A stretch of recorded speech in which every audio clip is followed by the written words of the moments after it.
Commander Ross stood before the massive viewing screen aboard the Starseeker, his webbed fingers sliding across the control panel as he reviewed Earth's wildlife data for the 100th time. His large, silver eyes blinked slowly as images of various Earth creatures flickered before him.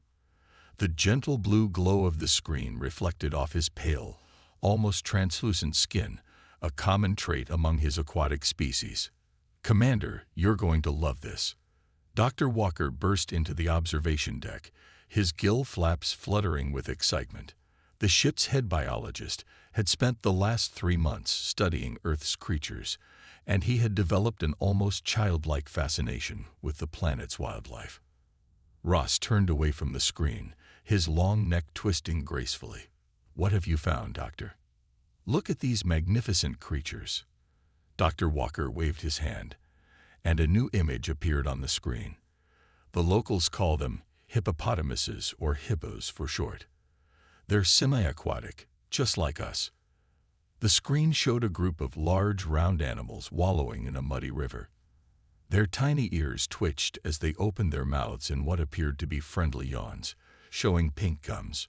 Several young hippos played in the water, splashing around their mothers. "Aren't they adorable?" Dr. Walker's voice bubbled with enthusiasm.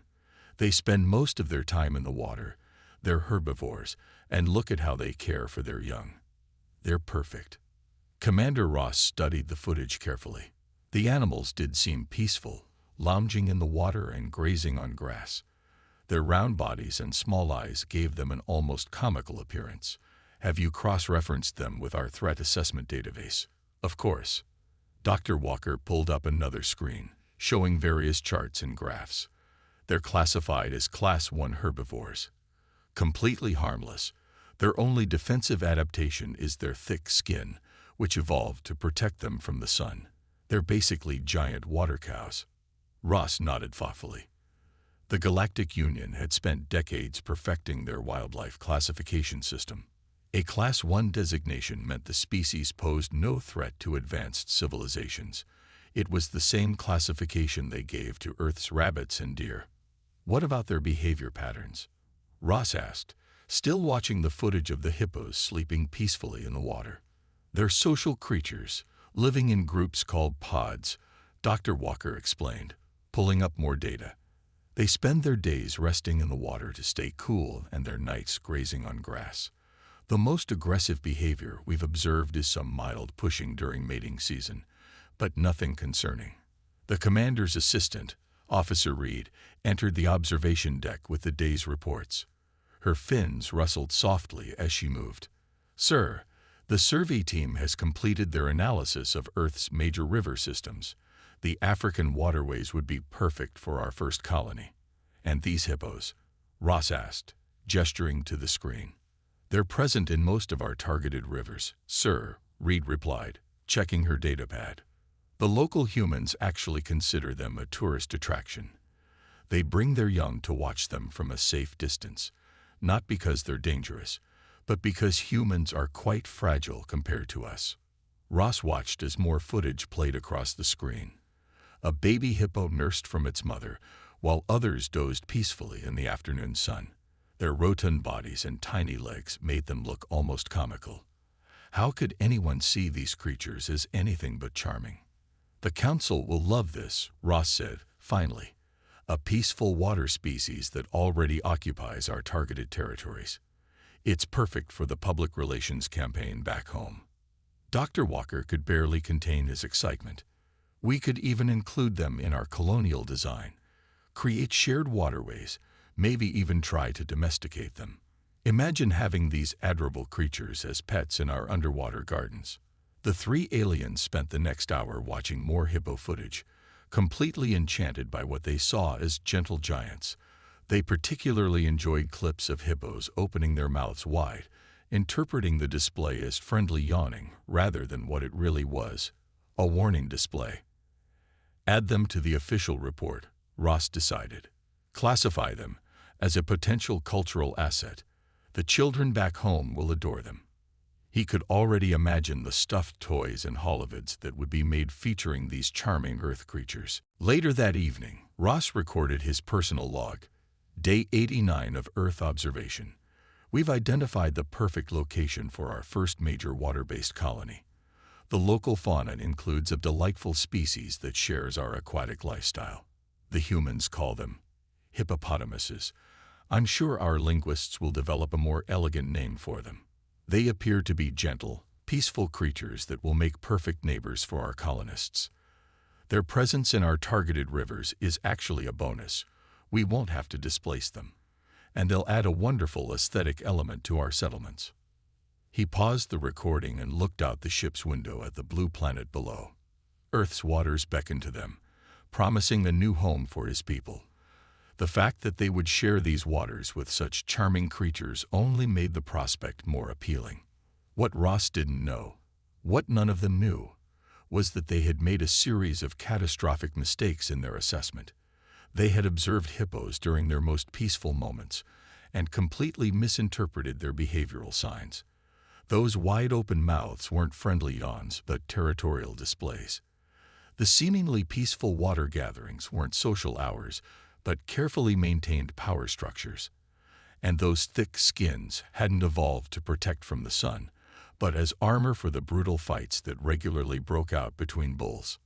The Galactic Union's wildlife classification system, for all its complexity, had one major flaw. It was based on technological advancement. They simply couldn't conceive of a species being truly dangerous without tools, weapons, or advanced intelligence. A species that could tear apart metal with just its jaws, that could outrun a hover vehicle on land despite its bulk, and that killed more humans each year than any other African animal simply didn't fit into their understanding of primitive wildlife. As Ross finished his log entry, somewhere in Africa, a massive bull hippo emerged from a river, its 3-ton body glistening in the moonlight. It opened its mouth in what the aliens would have called a cute yawn, revealing teeth that could exert a force of almost 2 tons per square inch. The hippo wasn't yawning. It was practicing for battle, as its kind had done for millions of years. The aliens' sophisticated scanners recorded this behavior and classified it as adorable. Their AI systems tagged it as perfect for children's entertainment programs. Their cultural analysts suggested incorporating hippo imagery into their colonial architecture. Not one of them noticed the deep scars on the older bulls, the crushed bones of crocodiles that had made the mistake of entering their territory, or the way other animals gave them a wide berth.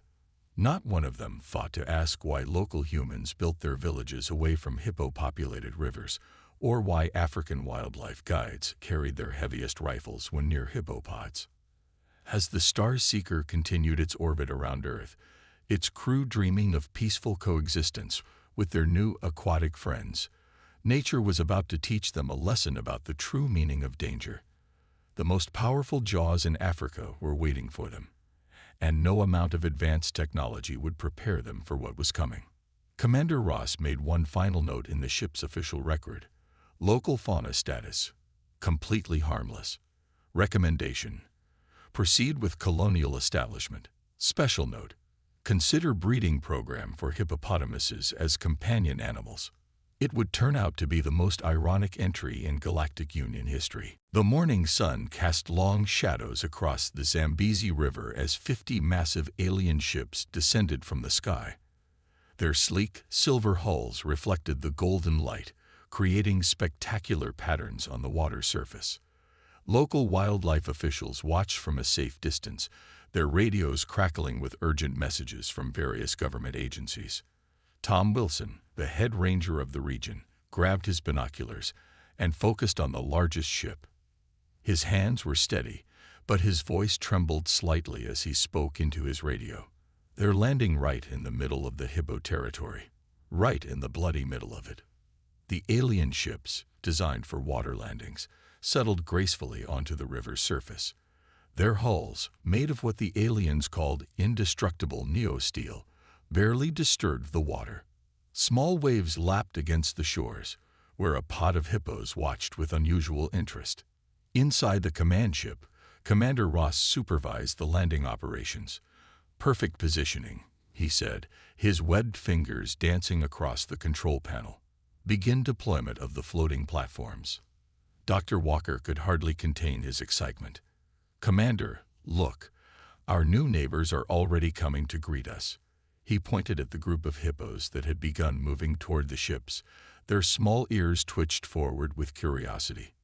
"Deploy the welcome team," Ross ordered. "Remember the protocols. No sudden movements. Maintain a friendly posture. And begin the bonding process as we discussed." The first team of aliens emerged onto their newly deployed floating platform. They wore what they considered to be light protection suits, mainly designed to help them breathe both in and out of water. Their technology had advanced so far beyond physical combat that they hadn't bothered with actual armor in centuries. Officer Reed led the welcome team, carrying what they called peace offerings, large bundles of specially prepared vegetation that their research suggested would appeal to the hippos. She moved to the edge of the platform, her silver eyes wide with wonder as she watched the massive animals approach. Back on shore, Tom Wilson was frantically trying to get someone to listen to him. "You don't understand," he argued into his radio. "Those hippos aren't being friendly. They're investigating a threat to their territory." But the government officials on the other end of the line were more concerned with diplomatic protocols than wildlife behavior. "Just stay back, Wilson. The aliens have assured us they've studied Earth's wildlife extensively." The first hippo, a massive bull weighing over 3 tons, approached the floating platform. Officer Reed cooed at what she thought was an adorable animal coming to make friends. "Look at its tiny ears. And those sweet little eyes." She held out a bundle of vegetation, completely misinterpreting the hippo's wide-open mouth as excitement for the food rather than the warning display it actually was. From his observation point, Tom whispered to himself, "Don't do it. Don't get any closer to that bull." But the aliens, in their enthusiasm, had made another critical mistake in their research. They had studied hippo behavior, but had filtered it through their own peaceful cultural lens. When they saw hippos opening their mouths wide, they interpreted it as a sign of happiness. When they observed hippos marking their territory, they saw it as playful water games. More alien ships began deploying their platforms, creating what they envisioned would be a beautiful floating city. Their architects had designed structures that they thought would complement the local wildlife, with special hippo lanes and viewing areas. Dr. Walker, now on one of the platforms himself, was documenting everything for what he planned to be a groundbreaking research paper. "Notice how they gather around our platforms," he dictated into his recorder. "They clearly recognize us as fellow water-dwelling beings. This is a historic moment in interspecies cooperation." The reality was far different. The hippos were gathering because the aliens had inadvertently placed their landing platforms right in the middle of several hippopods' territories. The bulls were not coming to make friends. They were coming to address what they saw as an invasion of their space. Tom Wilson watched in horror as more aliens emerged onto their platforms, completely oblivious to the growing tension in the water. He'd spent 20 years studying hippo behavior, and he knew exactly what was about to happen. The way the bulls were positioning themselves, the unusual silence from the pod, the slight ripples in the water indicating submerged hippos moving into position. All of these were clear warning signs to anyone who knew what to look for. Commander Ross's voice echoed across the water from the ship's communication systems. "This is a momentous day for both our species. We look forward to peaceful coexistence with Earth's charming aquatic life forms." At that exact moment, the first hippo bull decided it had seen enough of these strange creatures in its territory. It submerged briefly, a move that the alien sensors interpreted as playful diving behavior. Their sensors were still reporting this when the bull surfaced right next to one of the floating platforms, jaws open wide enough to swallow an alien whole. Officer Reed, still holding her bundle of vegetation, barely had time to register that something was wrong before the platform beneath her feet shuddered. The bull's massive jaws had clamped onto the edge of what the aliens had assured everyone was an indestructible structure. The sound of twisting metal filled the air, followed by the surprised screams of aliens who had never imagined that a primitive Earth creature could damage their advanced technology. The hippo's jaws, capable of exerting more force than the alien ships could withstand, began crushing the platform's edge like it was made of paper. Dr. Walker, watching from a nearby platform, was still trying to maintain his scientific objectivity. "Fascinating," he exclaimed, recording frantically. "They appear to be more physically capable than our initial study suggested. Perhaps this is some form of strength display meant to." His words were cut off as more hippos began surfacing around the platforms. The bulls, already territorial by nature, had decided that these strange floating things and their odd occupants needed to go. Now, Tom Wilson finally got through to someone who would listen: the regional military commander. "You need to get those aliens out of there right now," he urged. "Those hippos aren't playing. They're about to defend their territory, and trust me, you don't want to see what happens next." But it was too late. The aliens' first attempt at establishing a water colony on Earth was about to become a lesson in why you should always listen to local wildlife experts. As the sun climbed higher in the sky, the sound of twisting metal and alien screams echoed across the Zambezi River, marking the beginning of what would become known in Galactic Union history as the Great Hippo Miscalculation. Commander Ross, watching from his ship as chaos erupted below, made one final entry in the ship's log: "Emergency alert. Local fauna displaying unexpected aggressive tendencies. Immediate reassessment of Class 1 herbivore classification recommended." In the background, the sound of another platform being torn apart by hippo jaws punctuated his words with brutal irony. They called Hippos cute, until their fleet was torn apart by Earth's most unexpected killer. Part 3. First Blood. Chaos erupted across the Zambezi River as the hippo bull's massive jaws crushed through the alien platform like it was made of cardboard. Officer Reed stumbled backward, her silver eyes wide with disbelief as the indestructible neo-steel crumpled under the force of the animal's bite. "Impossible," she gasped, watching pieces of their advanced technology fall into the churning water. "Our materials can withstand the pressure of deep space." But the hippo didn't care about deep space pressure ratings. It cared about one thing: these strange creatures had invaded its territory, and they needed to leave.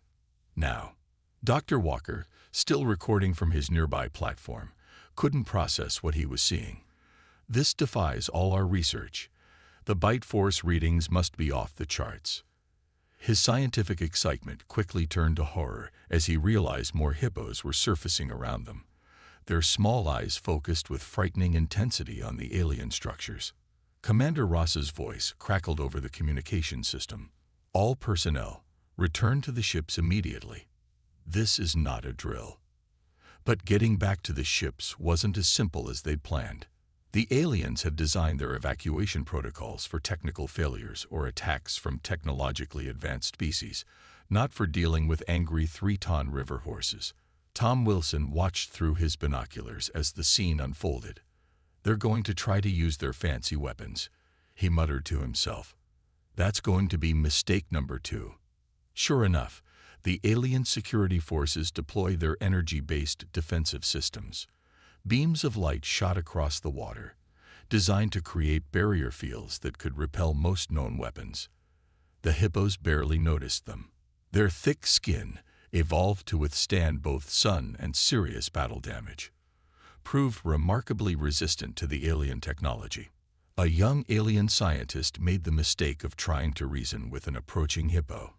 "We mean you no harm," he called out, holding up his hands in what his species considered a universal peaceful gesture. "We can share this habitat."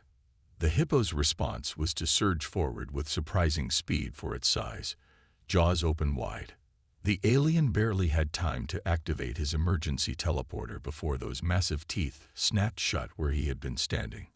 The teleporter deposited him safely on a ship above, but he materialized missing one arm. The hippo's bite had been faster than the teleporter's activation. Dr. Walker was still trying to document everything, even as his own platform began to shake. Subject species showing remarkable territorial behavior. Bite force exceeding all previous calculations. physical speed and aggressiveness suggesting serious errors in our initial assessment. A female hippo with a calf nearby decided she'd had enough of the noisy floating thing in her nursery area. She dove underwater, a move that confused the aliens' tracking systems. These systems, designed to detect energy weapons and advanced technology, weren't prepared for the simple effectiveness of 3 tons of angry mother hippo rising from below. The impact as she surfaced under the platform sent aliens tumbling into the water. Their environmental suits, designed for peaceful exploration, offered no protection against the raw power of African wildlife. In the water, the aliens discovered another horrible truth. While they were indeed an aquatic species, they were no match for a hippo's underwater agility. Defensive positions. Commander Ross ordered from the main ship, deploy the containment fields. But the hippos were now in full territorial defense mode. More platforms were being crushed, and the aliens' sophisticated weapons proved useless against simple brute force. Tom Wilson keyed his radio again. "You need to tell them to get their ships out of the water," he urged. "Hippos can walk on the river bottom. They're going to go for the hulls next." His warning came just moments before the first bull demonstrated exactly what he meant. The hippo dove deep, disappeared under one of the smaller alien ships, and then pushed up with all its massive strength. The ship, designed to withstand the pressures of space, but not the focused force of an enraged hippopotamus, developed a significant dent in its hull. Panic spread through the alien fleet. Their sensors, finally recalibrated to monitor physical damage instead of energy weapons, were showing alarming readings. The hippos were systematically attacking everything in their territory, and their simple, brutal effectiveness was overwhelming all of the aliens' defenses. Dr. Walker, who had finally been forced to abandon his scientific observations and run for safety, made it back to the main ship just in time to see something that would haunt his dreams. A particularly large bull hippo had taken offense to the lights and noises coming from one of their smaller scout ships. The hippo charged through the water, burst up underneath the vessel, and clamped its jaws onto the ship's propulsion unit. The resulting explosion lit up the morning sky, but even that didn't deter the other hippos. If anything, it seemed to enrage them further. They began working in groups, a behavior the aliens hadn't thought possible for simple herbivores. While some hippos attacked the platforms and ships directly, others herded the aliens who had fallen into the water, cutting off their escape routes. Commander Ross watched in horror from the bridge of his command ship as his carefully planned first contact turned into a disaster. "How?" he demanded of nobody in particular. "How can primitive animals do this much damage to our technology?" Tom Wilson, still watching from the shore, had the answer. "Because they're not just animals. They're hippos, and you picked the wrong species to underestimate." The morning sun now illuminated a scene of utter chaos. Pieces of alien technology floated on the river's surface, while beneath the water, hippos continued their relentless assault on anything that didn't belong in their territory. The aliens' sophisticated sensors, their advanced weapons, their indestructible materials, none of it mattered against the simple, overwhelming force of Earth's most underestimated killer.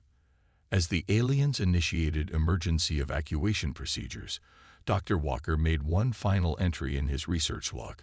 Update to Galactic Union Wildlife Classification System urgently needed.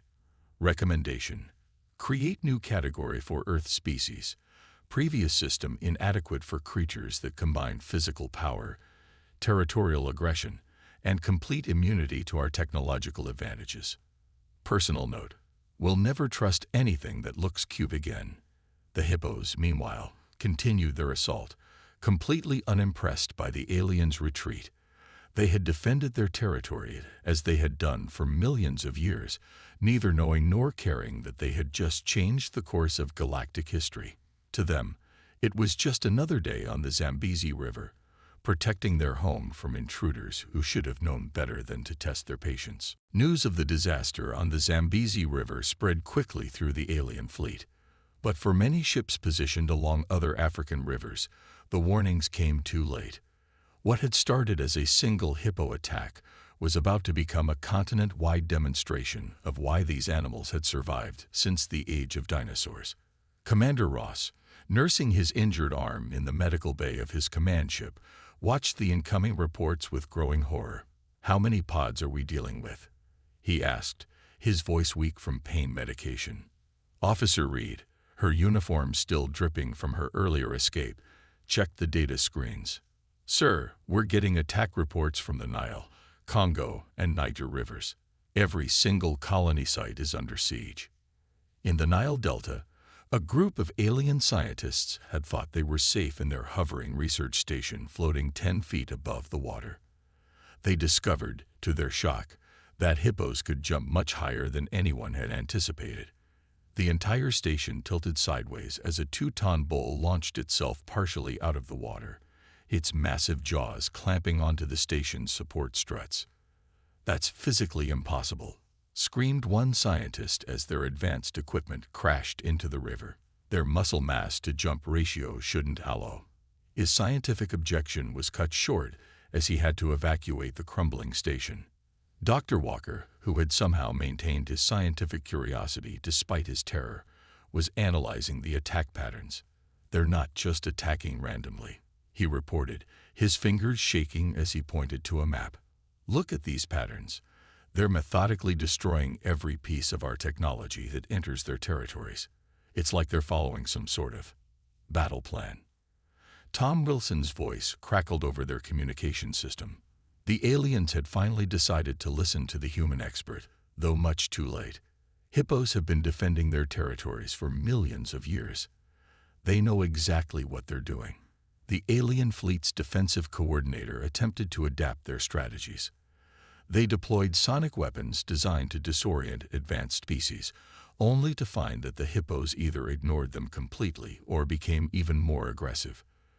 They tried creating electric barriers in the water, but the hippos simply walked along the riverbed underneath them. "Nothing's working." The defensive coordinator shouted into the fleet-wide channel. "These creatures are immune to every non-lethal weapon in our arsenal." Commander Ross, watching another scout ship being torn apart by a group of hippos, made a difficult decision. "Authorization granted for lethal force," he announced grimly. "Deploy the plasma cannons." But even this desperate measure proved futile. The hippos' thick skin, combined with their mostly submerged positions, made them incredibly difficult targets. The few direct hits they managed only seemed to enrage the animals further. One particularly massive bull, sporting a plasma burn across its back, responded by demolishing 3 ships in quick succession. In the Congo River, an alien survey team discovered another terrifying aspect of hippo behavior. They had set up what they thought was a safe observation post half a mile from the water, not knowing that hippos regularly traveled that far inland to feed. The team's first warning was the sound of vegetation being crushed under enormous feet, followed by the sight of several tons of angry hippo charging at them at speeds of up to 20 miles per hour. "They can run," screamed one alien observer as they abandoned their equipment and fled. "Nobody said they could run." Tom Wilson's voice came over the radio again, now unable to hide a hint of satisfaction. "Hippos can outrun humans on land.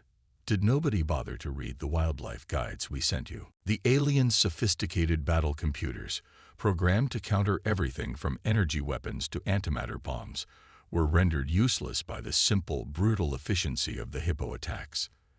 These machines could calculate the trajectory of a fusion torpedo or predict the pattern of a quantum strike, but they had no defense against 3 tons of muscle and teeth, simply crushing through their hulls. Dr. Walker, who had moved his observation post to what he hoped was a safe distance, continued his scientific documentation. Day 2 of the crisis.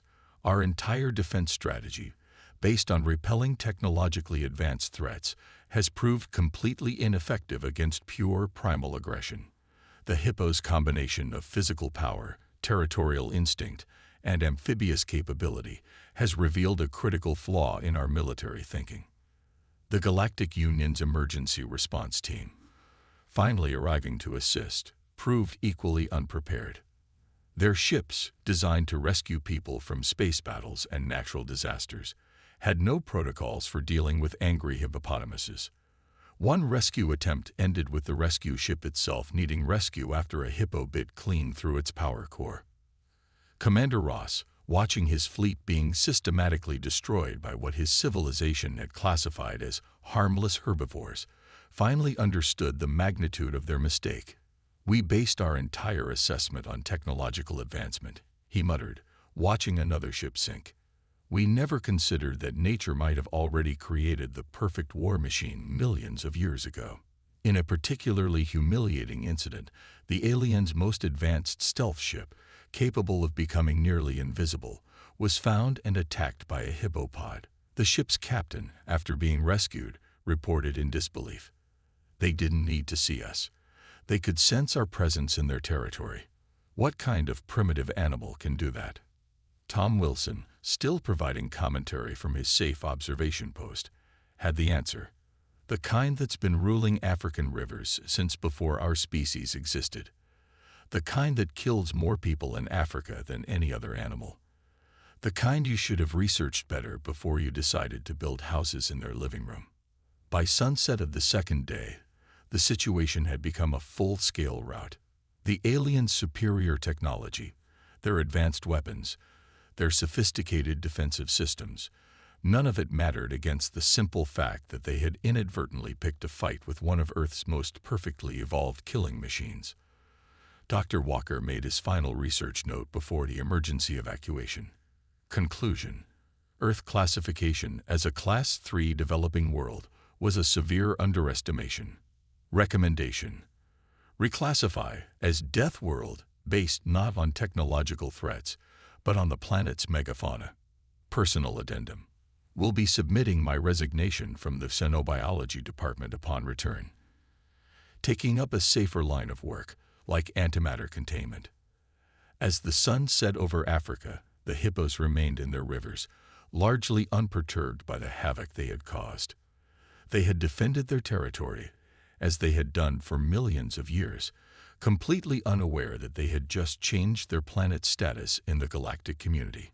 To them, it had been nothing more than a territorial dispute, no different from chasing away an overconfident crocodile or an unwary elephant.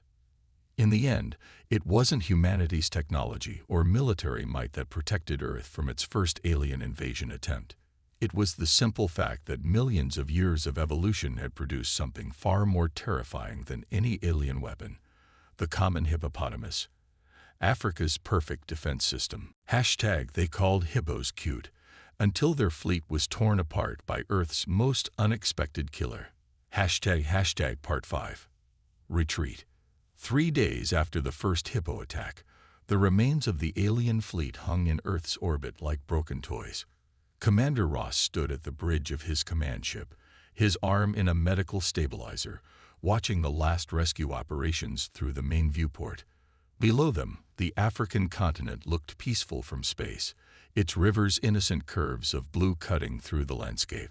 Final casualty report. "Sir," Officer Reed said quietly, holding up a data pad. Her usual perfect posture was gone, replaced by the exhausted slump of someone who had seen too much in too little time. Ross took the pad with his good arm. The numbers were devastating. Out of 50 ships, 32 had suffered major damage.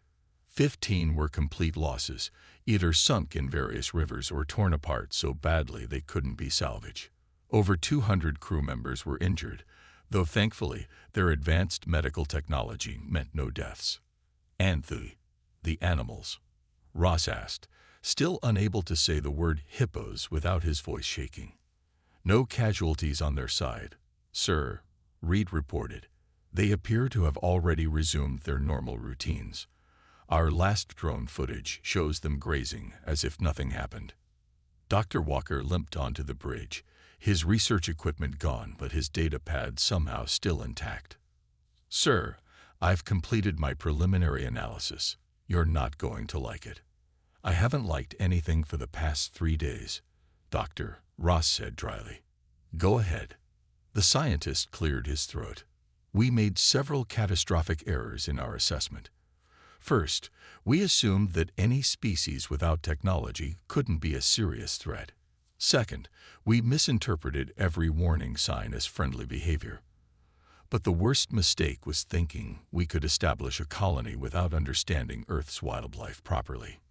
Tom Wilson's voice came through their communication system one last time. The aliens had given him a direct line after realizing how right he had been. Your problem wasn't just misunderstanding hippos, he said. It was thinking that technology always beats nature. These animals have survived for millions of years because they're perfectly evolved for what they do. On the main screen, satellite footage showed the aftermath of their attempted colonization. Pieces of advanced alien technology floated in the rivers or lay scattered along the banks.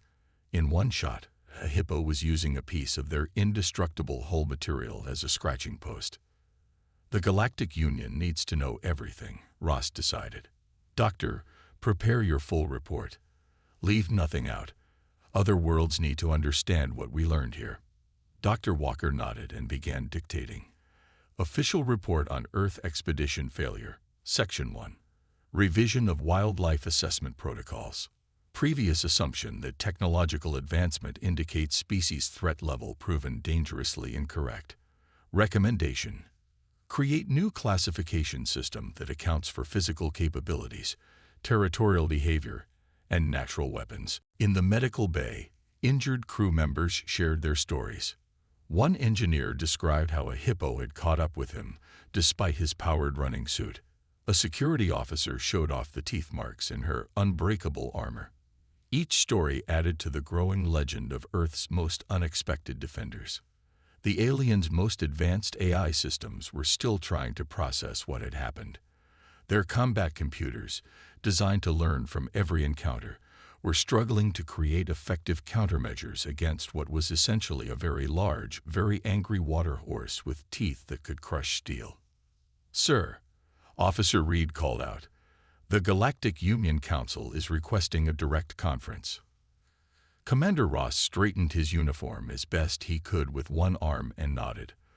The holographic projection filled the bridge, showing the concerned faces of the Union's leadership. "Explain," said the council leader simply. Ross took a deep breath. "Honored Council, we have discovered that our understanding of Earth was fundamentally flawed. We were not defeated by their technology, their military, or their governments. We were defeated by their wildlife. Specifically, by a species we had classified as a harmless herbivore." He played the footage of their defeat. The council watched in stunned silence as ships worth billions of credits were torn apart by animals that didn't even have opposable thumbs. They saw sophisticated weapons rendered useless against thick skin and territorial rage. They witnessed the complete failure of their technological superiority against simple, brutal nature. "This changes everything," the council leader said finally. "Our entire expansion strategy is based on technological advancement as a measure of threat. If Earth has multiple species like this—" "That's just it, honored leader," Dr. Walker interrupted, forgetting protocol in his scientific excitement. "The hippopotamuses aren't even their most dangerous animals. They have creatures called honey badgers that—" He stopped as he noticed several council members turning pale. Tom Wilson's voice came through one last time. "If you folks ever decide to try again, maybe start with a nice desert region. Just, watch out for the camels, and the scorpions, and the snakes. Actually, maybe just stick to the poles. Though I should warn you about polar bears." The council leader quickly called for a vote. The result was unanimous. Earth would be reclassified as a death world, not because of its human inhabitants, but because of its wildlife. All colonization plans were to be suspended indefinitely. Back on Earth, life continued as normal. The hippos lounged in their rivers, occasionally yawning those massive yawns that the aliens had once thought were so cute. They showed no sign that they had just repelled an alien invasion, no indication that they had changed their planet's status in the galaxy. They simply continued doing what they had done for millions of years, defending their territory against anything foolish enough to challenge them. Commander Ross made his final log entry before the fleet jumped to hyperspace. End mission report. Primary colonization objective. Failed. Secondary objective of scientific research. Succeeded, at great cost. Final recommendation. Any future contact with Earth should be conducted through their governments, preferably from orbit, and under no circumstances should we ever again underestimate their wildlife. Personal addendum. I will never look at a zoo the same way again. As the alien fleet disappeared into hyperspace, Dr. Walker added one last note to his research files. In conclusion, Earth's hippopotamuses represent a perfect example of why technological advancement alone cannot measure species threat levels. Their combination of physical power, territorial aggression, and amphibious capability makes them more dangerous than many civilizations with interstellar travel. They don't need energy weapons or force fields. Evolution gave them everything they need to defend their territory against any threat, including, as we learn to our great cost, visitors from the stars. Tom Wilson, watching the ships vanish from Earth's sky, made his own final report to his superiors. Alien threat neutralized. No human intervention required. Hippos handled it. Yes, really. No, I'm not drinking. Can we please update our wildlife warning pamphlets for any future alien visitors?